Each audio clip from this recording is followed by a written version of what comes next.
नमस्कार लर्नर्स, मी प्राची दीपक उकाटे घेऊन आली आहे एडुएसवाय प्राची हे यूट्यूब चॅनल तुमच्यासाठी। सो या व्हिडिओमध्ये आपण नेहमीच बघत असतो सायन्स कॉन्सेप्ट्स आहेत जे डिफिकल्ट वाटतात मुलांना, ते आपण मराठी भाषेमध्ये शिकतो। सो या व्हिडिओमध्ये आपण बघणार आहोत 10th सायन्स पार्ट 2 मधील जो फर्स्ट चॅप्टर आहे हेरिडिटी अँड इव्होल्यूशन, त्याचा आपण लास्ट व्हिडिओ बघणार आहोत। याच्या आधी मी ऑलरेडी 2 व्हिडिओज आहेत या चॅनलवरती ॲड केले आहेत।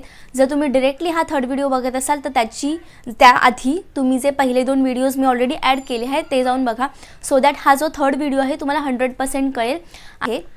याआधी जे ऑलरेडी मी 2 व्हिडिओज ॲड केले त्याची जी लिंक आहे ती मी डिस्क्रिप्शनमध्ये देते आणि आय बटनमध्ये देते, सो ते पहिले जाऊन तुम्ही व्हिडिओज बघा। या व्हिडिओमध्ये आपण कव्हर करणार आहोत जे लास्टचे टॉपिक्स आहेत या चॅप्टरचे ते।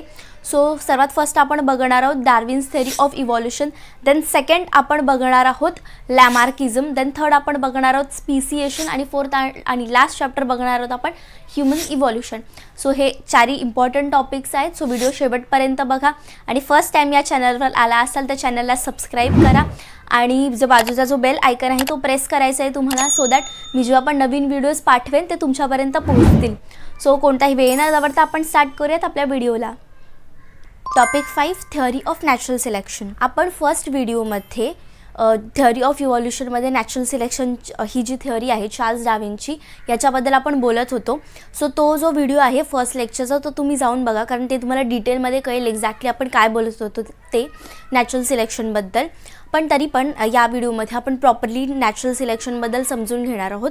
सो आपण जेव्हा बोलत होतो नॅचरल सिलेक्शनबद्दल तेव्हा आपण एक गोष्ट केलेली, सर्वायवल ऑफ द फिटेस्ट, म्हणजे जो फिटेस्ट कॅन्डिडेट आहे he will win the race of that evolution.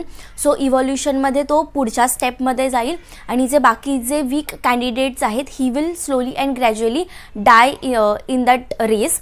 Candidate आहे जो ज्याने ती रेस आहे ती जिंकली आहे इव्होल्यूशनची, so he will reproduce his progeny and पुढे त्याच्यामध्ये वेगवेगळे कॅरेक्टर्स आहेत हे डेव्हलप होणार according to the environment and habitat, आणि तशा प्रकारे त्याच्यामध्ये वेगवेगळे मॉर्फोलॉजिकल चेंजेस येणार आणि he can may lead to the different I will say species. So जे स्पीसिएशन आहे ह्याच्याबद्दल आपण नेक्स्ट टॉपिकमध्ये पुढे बघणारच आहोत, पण तरी पण नॅचरल सिलेक्शन आहे ह्याच्यामध्ये सर्वात इम्पॉर्टंट जी गोष्ट आहे चार्ल्स डार्विन यांनी केलेली, that is the survival of the fittest आणि नॅचरल सिलेक्शन, म्हणजे नेचर विल डिसाईड की who is the fittest candidate for that habitat or the environment. So याच्यामध्ये चार्ल्स डार्विन ही जी सगळी इन्फॉर्मेशन आहे ही त्यांची जी बुक होती ओरिजिन ऑफ द स्पीशीज याच्यामध्ये ही सगळी इन्फॉर्मेशन त्यांनी लिहिलेली। पण हे सगळे जे ॲडव्हान्टेजेस होते चार्ल्स डार्विनचे ह्याच्यासोबत ही जी थिअरी आहे theory of natural selection, so ह्याच्यामध्ये काही लूप होल्स पण होते, म्हणजे काही कमी पण होती। सो ते जे गोष्टी आहेत जे कमी होते नॅचरल सिलेक्शन या थिअरीमध्ये ते पण आपण आता डिस्कस करणार आहोत। सो कोणत्या पण ऑर्गॅनिझममध्ये काही युजफुल ऑर्गन्स असतात, काही युजलेस ऑर्गन्स असतात, ज्यांना आपण युजलेस ऑर्गन्स आहेत त्यांना आपण वेस्टिजियल ऑर्गन्स म्हणतो। सो कोणत्या पण ऑर्गॅनिझममध्ये हे युजफुल किंवा युजलेस ऑर्गन्स आहेत हे कसे डेव्हलप होतात ह्याच्याबद्दल या थिअरीमध्ये काहीच एक्सप्लेनेशन नव्हतं। सो हाऊ दे डेव्हलप किंवा युजलेस ऑर्गन्स आहेत ते कसे निघून जातात ऑर्गॅनिझममध्ये किंवा कसे राहतात ह्याच्याबद्दल काहीच इन्फॉर्मेशन नव्हती या बुकमध्ये थिअरी ऑफ नॅचरल सिलेक्शनमध्ये। देन सेकंड जी सर्वात इम्पॉर्टंट गोष्ट आहे, कोणता पण नवीन स्पीशीज फॉर्म होण्यासाठी किंवा इव्होल्यूशन होण्यासाठी फक्त नॅचरल सिलेक्शन हा क्रायटेरिया असू शकत नाही, त्याच्यामध्ये जिओग्राफिकल आयसोलेशन किंवा फिजिओलॉजिकल चेंजेस मॉर्फोलॉजिकल चेंजेस हे जे काही रिझन्स आहेत हे पण खूप इम्पॉर्टंट चेंजेस आहेत इव्होल्यूशनमध्ये। सो त्याच्याबद्दल फक्त नॅचरल सिलेक्शन घेऊनच चार्ल्स डार्विन यांनी ही थिअरी फॉर्म केलेली। सो बाकीचे जे कॅरेक्टर्स होते बाकीचे जे एव्हिडन्सेस होते त्याच्याबद्दल जास्त त्यांनी इन्फॉर्मेशन नव्हती दिली, ज्याच्यामुळे ऑर्गॅनिझम आहेत ही इव्हॉल्व होतात। थर्ड लूपहोल असा होता, कोणत्या पण ऑर्गॅनिझममध्ये जे चेंजेस होतात काही चेंजेस होतात ते सडन चेंजेस होतात आणि काही अब्रप्ट म्हणजे पटकन चेंजेस होतात। सो हे जे चेंजेस आहेत कोणत्या पण ऑर्गॅनिझममध्ये त्याच्याबद्दल काही detail information theory of natural सिलेक्शनमध्ये नव्हती। सो हे जे 3 लूपहोल्स आहेत फक्त थिअरी ऑफ नॅचरल सिलेक्शनमध्ये, हे लूपहोल्स असून सुद्धा ही जी थिअरी आहे theory of evolution theory of natural selection he world wide spread झाली, त्याच्याबद्दल आपण आता पण बोलतो। सो ही जी थिअरी आहे खूपच इम्पॉर्टंट आहे आपल्या सायन्स फील्डमध्ये, त्याच्यामध्ये लूपहोल्स असून सुद्धा कारण ही लूपहोल्स असून सुद्धा बाकीचे जे इम्पॉर्टंट पॉईंट्स आहेत जे या थेअरीने दिले, सो ते आता पण आपण ते जे इम्पॉर्टंट पॉईंट्स आहेत थेअरी ऑफ नॅचरल सिलेक्शन त्यांना मान्य करतो. ओके, सो आय होप तुम्हाला थेअरी ऑफ नॅचरल सिलेक्शन 100% कळलं आहे. सो आता मूव्ह ऑन करणार आहोत आपण नेक्स्ट टॉपिककडे, which is Lamarckism. Topic 6 Lamarckism. Jean Lamarck या सायंटिस्टने ही जी थेअरी आहे लॅमार्किझम ही आपल्याला दिलेली आहे, पुटफोर्थ केली आहे त्यांनी. सो लॅमार्किझम थेअरीमध्ये त्यांनी काय एक्सप्लेन केलं एक्झॅक्टली, कोणत्या पण ऑर्गॅनिझममध्ये होणारे जे मॉर्फॉलॉजिकल चेंजेस आहेत ते कसे होतात, का होतात, ह्याचं त्यांनी रिझन या थेअरीमध्ये त्यांनी पुटफोर्थ केलं आहे. सो मॉर्फॉलॉजिकल या शब्दाचा अर्थ आहे आपण सेकंड व्हिडिओमध्ये पण बघितलेला मॉर्फॉलॉजिकल एव्हिडन्सेस बघताना. सो मॉर्फॉलॉजिकल या वर्डचा मिनिंग काय आहे, फिजिकल अपिअरन्स म्हणजे आउटर अपिअरन्स आहे कोणत्या पण ऑर्गॅनिझम्सला, त्यांना आपण काय बोलतो मॉर्फॉलॉजिकल, हा जो वर्ड आहे हा यूज करतो त्याच्यासाठी. सो कोणत्या पण ऑर्गॅनिझममध्ये मॉर्फॉलॉजिकल चेंजेस होण्यासाठी त्यांनी जी थेअरी पुटफोर्थ केली त्याचा प्रिन्सिपल काय होता, use or disuse of the organ. So याचा मिनिंग काय एक्झॅक्टली हे आपण काही एक्झाम्पल्स घेणार आहोत, याच्या बेसिसवरती आपण हे बघणार आहोत.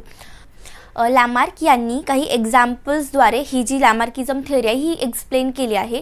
सो सर्वात फर्स्ट एक्झाम्पल आहे जिराफ. सो लॅमार्क या सायंटिस्टचं असं म्हणणं होतं की जिराफ जेव्हा इव्हॉल्व्ह होत होते तेव्हा ते डिअर लाईक ॲनिमल्स होते.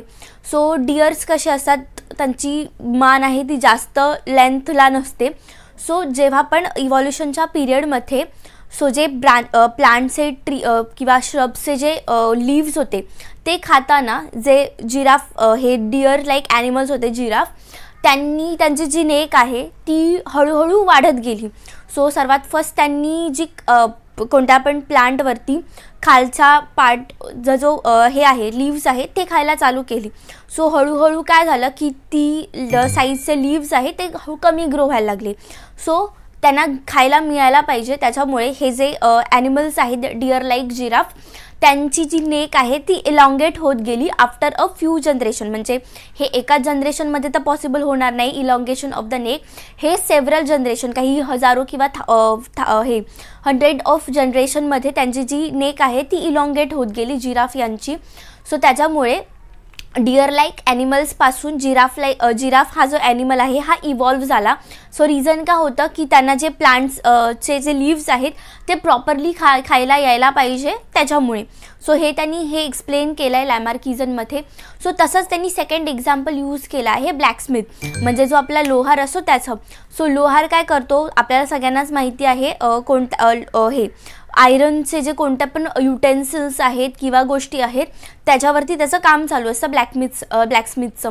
सो त्याच्यामुळे तो ठोकून ती कोणती पण आयरनची युटेन्सिल आहे त्याला पातळ करतो आणि त्याचं काम चालू असतं. सो ती ठोकून काय होतं, त्याचा जो हात आहे त्याचे हँड्स आहेत ते जास्त पॉवरफुल बनतात.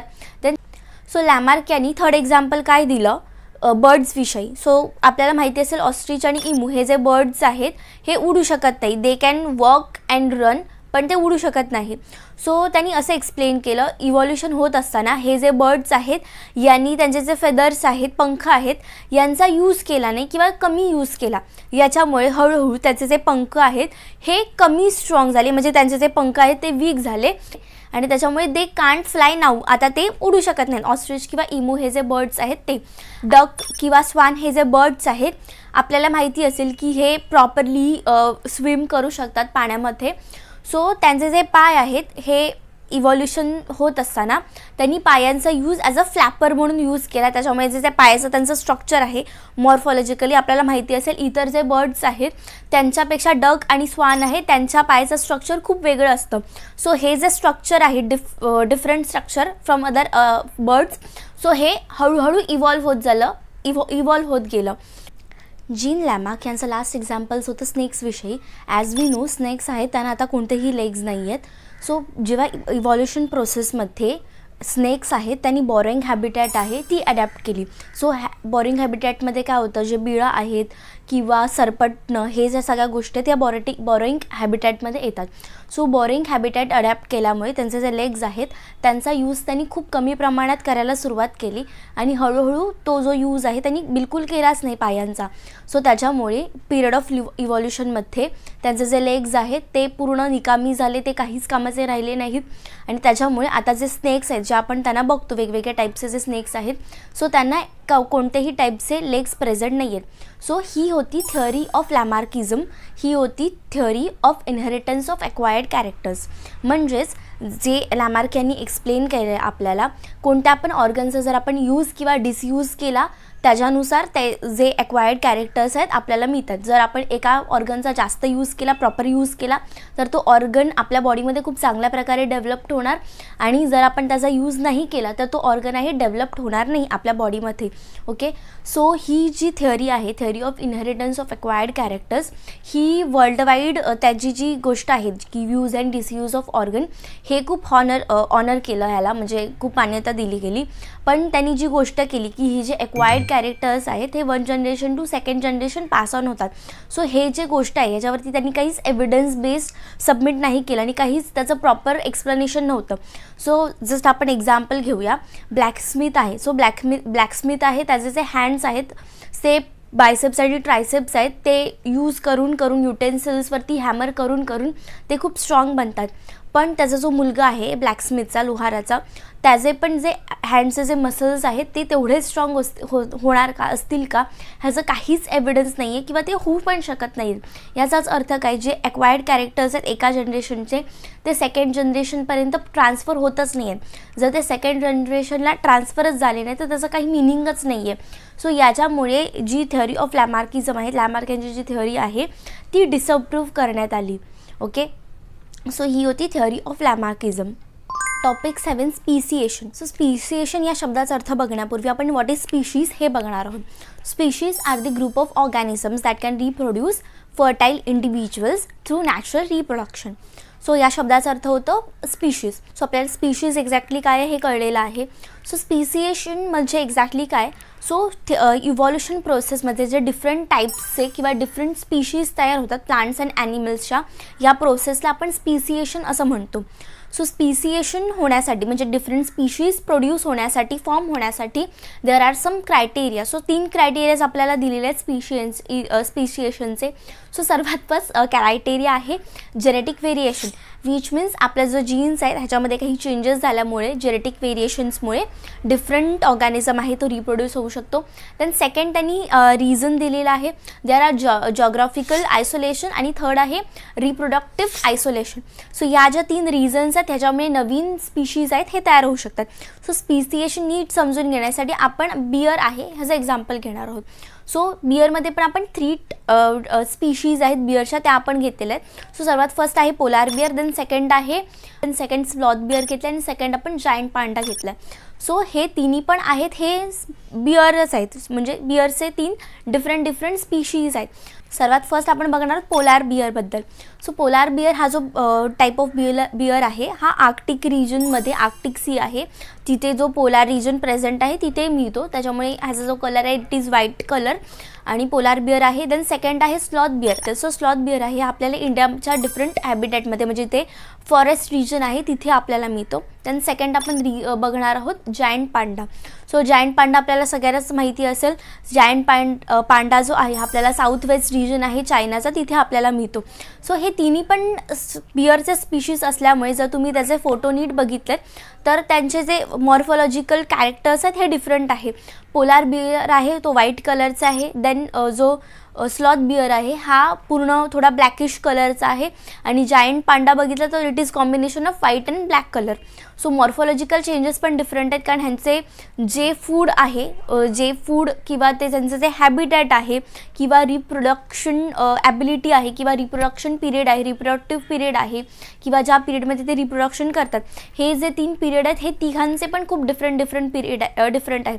या तिघांची हाईट पण डिफरंट आहे, वेट डिफर करतं. सो हे जे स्पीशीज आहेत, एकतर सर्वात फर्स्ट रिजन काय आहे, जेनेटिक व्हेरिएशन. आता ते ज्या हॅबिटॅटमध्ये राहत होते, जिओग्राफिकल कंडिशनमध्ये राहत होते, त्याच्यामुळे त्यांचे जे जीन्स आहेत ह्याच्यामध्ये डिफर आलं, त्यांच्या जीन्समध्ये चेंजेस आले, निर्माण झाले. देन सेकंड आहे जिओग्राफिकल आयसोलेशन. आता या तिन्ही पण बियर आहेत. हे सर्वात जर आपण बघितलं, अर्थमध्ये एकच बियरचे स्पीशीज होते, पण जेव्हा त्यांचं जिओग्राफिकल आयसोलेशन झालं, म्हणजे त्यांना डिफरंट जिओग्राफिकल एरियाज मिळाले, त्याच्यामुळे ह्याच्यामध्ये डिफरंट हॅबिटॅट चेंजमुळे चेंजेस तयार झाले ह्याच्यामध्ये. सो एकतर त्यांचे फूड हॅबिटॅट चेंज झाले. आता जर आपण बघितलं तर पोलार बियर आहे, ही इज इटिंग फिश, किंवा जो स्लॉथ बियर आहे ते डिफरंट ऑर्गॅनिझम्स आहेत ते किल करून खातो. आणि जो जायंट पांडा आहे, he is eating different kinds of grass and bamboos जे आहे ते तो खातो. सो एकतर ह्यांच्यामध्ये फूड डिफरंट आहे, जिओग्राफिकल कंडिशन्स डिफरंट आहेत. सो याच्यावरनं आपल्याला काय कळतं, एकतर सर्वात फर्स्ट बियर हे एकच स्पीशीज होती, पण त्याच्यामध्ये सर्वात फर्स्ट काय जिओग्राफिकल आयसोलेशन तयार झाली. आता जिओग्राफिकल आयसोलेशन झाल्यामुळे म्हणजे ह्यांना डिफरंट हॅबिटॅट मिळाले. आता पोलार रिजन आहे, he is getting down to Arctic region. Then हा इंडिया रिजनमध्ये स्लॉथ बियर आला, आणि साऊथ वेस्ट रिजन ऑफ जे चायनाज आहे तिथे हा जो जायंट पांडा आहे तो राहिला. ह्याच्यामुळे काय झालं, त्यांना डिफरंट हॅबिटॅट मिळाले, त्याच्यामुळे त्यांचे फूड हॅबिट्स जे आहेत ते चेंज झाले. आणि फूड हॅबिट्स चेंज झाले आणि बऱ्याचशा वर्षांनंतर म्हणजे काही जनरेशन नंतर त्याच्यामध्ये रिप्रोडक्टिव्ह आयसोलेशन तयार झालं. सो रिप्रोडक्टिव्ह आयसोलेशनमध्ये एक्झॅक्टली काय होतं, जो आपण स्पीशीजचा मिनिंग बघितला, सो स्पीशीजचा मिनिंग काय होता, the group of organisms that can produce fertile organisms through natural reproduction. म्हणजे नॅचरल रिप्रोडक्शनमुळे डिफरंट हे फर्टाईल ऑर्गॅनिझम्स आहेत हे तयार होतात. सो डिफरंट रिप्रोडक्टिव्ह आयसोलेशन तयार झाल्यामुळे ह्याच्यामध्ये जे नॅचरल रिप्रोडक्शन आहे या तिन्ही स्पीशीजमध्ये झालंच नाही. त्याच्यामुळे ते जे स्पीशीज आहेत हळूहळू सेव्हरल जनरेशन नंतर त्याच्यामध्ये डिफरंट कॅरेक्टर्स बिल्ड झाल्यामुळे ते एक प्रॉपर डिफरंट स्पीशीजच तयार झाले हे तिन्ही पण जे आहेत. आणि हळूहळू हे सगळं होताना त्यांच्यामध्ये जे जीन्स आहे त्याच्यामध्ये व्हरायटी पण तयार झाली. सो हे जे तीन गोष्टी आहेत ह्याच्यामुळे आपल्याला डिफरंट स्पीशीज ऑफ बियर आहेत हे आपल्याला बघायला मिळालेत. Topic 8 human evolution. आपण पृथ्वीवर जे पण ऑर्गॅनिझम्स बघतो, प्लांट्स, ॲनिमल्स, बॅक्टेरियाज असतील किंवा अजून काही ऑर्गॅनिझम्स असतील, ते सगळे जे ऑर्गॅनिझम्स आहेत ते एका सिंगल सेलपासून तयार झालेत. सो ही जी प्रोसेस आहे ही खूपच लांब प्रोसेस आहे. या प्रोसेसमध्ये काही करोड इयर्स लागलेले आहेत. तसंच जी ह्युमन इव्हॉल्युशन ही जी प्रोसेस आहे याला पण बरेच करोड इयर्स लागलेले आहेत. सो आपण सुरुवात करणार आहोत स्टार्टिंगपासून. So almost 7 crore years ago ही जी प्रोसेस आहे ह्युमन इव्हॉल्युशन ही स्टार्ट झाली. सो 7 करोड इयर्स ॲगो जे डायनोसॉर्स होते ते सगळे वॅनिश झाले अर्थवरून because of the asteroid impact on the earth. आणि बरेच जे चेंजेस झाले, क्लायमॅटिक कंडिशन्स चेंज झाले या गोष्टीमुळे. सो त्याच्यामध्ये जे डायनोसॉर्स आहेत they can sustain on a earth, so they vanished in the process, extinct in that process. So 7 crore years ago ही जी गोष्ट होत होती तेव्हाच आपले जे मंकी लाईक ॲन्सेस्टर्स आहेत, मंकी लाईक ॲनिमल्स आहेत, हे इव्हॉल्व झाले त्यांच्या ॲन्सेस्टर्सपासून, म्हणजे खूप प्रिमिटिव्ह ॲनिमल्सपासून. So monkey like animal 7 crore years ago तयार झाले, म्हणजे इव्हॉल्व झाले. देन 4 करोड इयर्स ॲगो हे जे मंकी लाईक ॲनिमल्स आहेत त्यांची जी टेल आहे ही डिसअपियर झाली ही इव्हॉल्युशन प्रोसेसमध्ये. सो टेल डिसअपियर झाल्यानंतर म्हणजे ही जी सगळी प्रोसेस होत होती 7 करोड इयर्स पासून 4 crore years ago.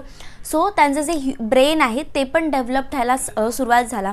So brain develop का झालं एकतर डेव्हलप, सो त्यांनी वेगवेगळ्या गोष्टी आहेत ते शिकल्या, जसं की त्यांचे जे हँड्स आहे म्हणजे आणि स्पेसिफिकली आपला जो अंगठा आहे त्याचा जो यूज आहे ते करायला शिकले. देन फूड आहे याच्याबद्दल त्यांनी बऱ्याचशा गोष्टी शिकल्या. सो या सगळ्या गोष्टी झाल्यामुळे त्यांचा जो ब्रेन आहे तो प्रॉपरली डेव्हलप झाला. Approximately 2.5 years ago monkey like ॲनिमल्सपासून एप लाईक ॲनिमल्स आहेत हे तयार झाले. सो हे तयार झाल्यानंतर हे जे ॲनिमल्स आहेत त्यांच्यामध्ये काही ग्रुप्स पडले. सो काही ग्रुप्स आहे त्याच्यातला एक ग्रुप आहे हा south Asia, north east Asia आहे तिथे जाऊन स्थायिक झाला. सो हे जे ॲनिमल्स होते जे तिथे एप लाईक ॲनिमल्स होते जे तिथे स्थायिक झाले, सो ते गिब्बन्स आणि ओरँगुटॅन्स आहे त्याच्यामध्ये त्यांचं इव्हॉल्युशन झालं. आणि जो ग्रुप होता जो आफ्रिकेमध्येच राहिला त्याचं जे इव्हॉल्युशन आहे ते चिंपॅन्झी आणि गोरिलास या ॲनिमल्समध्ये झालं, म्हणजे आता जे मॉडर्न ॲनिमल्स आहेत त्यांच्यामध्ये झालं. इव्होल्यूशन प्रोसेस जशी पुढे पुढे जात होती तसंच जे फॉरेस्ट आहे फॉरेस्ट लँड आहे ती डिक्लाइन व्हायला स्टार्ट झाली. त्याच्यामुळे हे जे ॲनिमल्स होते एप लाईक ॲनिमल्स त्यांना जे ग्रासलँड्स आहेत त्याच्यामध्ये येऊन स्थायिक व्हायला लागलं किंवा तिथे राहायला लागलं. आता ग्रासलँड आपल्याला सगळ्यांनाच माहिती आहे. ग्रासलँडवरती चालण्यासाठी इरेक्ट पोश्चर निर्माण झाला किंवा तयार झाला. सो हे होताना त्यांचा जो लंबार बोन्स आहेत सो ते आहे त्याच्यामध्ये खूप इव्होल्यूशन झालं. सो लंबार बोनमध्ये इव्होल्यूशन झाल्यामुळे हे जे एप लाईक ॲनिमल्स आहेत ते इरेक्ट पॉश्चर झालं त्यांचं, म्हणजे ते सरळ 2 पायांवरती चालायला लागले. सो ही जी सगळी गोष्ट होती ही 2 करोड इयर्स ॲगो ही गोष्ट झाली. So 2 crore years ago human आहे ते इरेक्ट पॉश्चर आहे त्यांना तयार झालं. तुम्ही जर ह्युमन इव्हॉल्युशनचा जर फोटो बघितला तर त्या फोटोमध्ये तुम्हाला वेगवेगळी नावं दिसेल, जसे की ऑस्ट्रॅलोपिथिकस असेल, रामापिथिकस असेल. ही जी सगळे नेम्स आहेत सो ज्या ठिकाणी त्या ह्युमन लाईक ॲनिमल्सचं ॲन्सेस्टरचं आपल्याला फॉसिल्स मिळाले त्या जागेवरून ही सगळी नावं आपल्याला दिलेली आहेत. जसे की ऑस्ट्रॅलोपिथिकस असेल तो आपल्याला ऑस्ट्रेलियामध्ये मिळाला. देन रामापिथिकस आहे ह्याचे जे अवशेष आहेत हे आपल्याला इंडियामध्ये मिळाले आणि त्याच्यानंतर तसेच हे आफ्रिकेमध्ये पण मिळाले. So Shivalik valleys of north इंडियामध्ये रामनगर हे एक ठिकाण आहे, तिथे आपल्याला रामापिथिकस आहे याचं अवशेष मिळालेलं ऑलमोस्ट 1 करोड इयर्स ॲगो.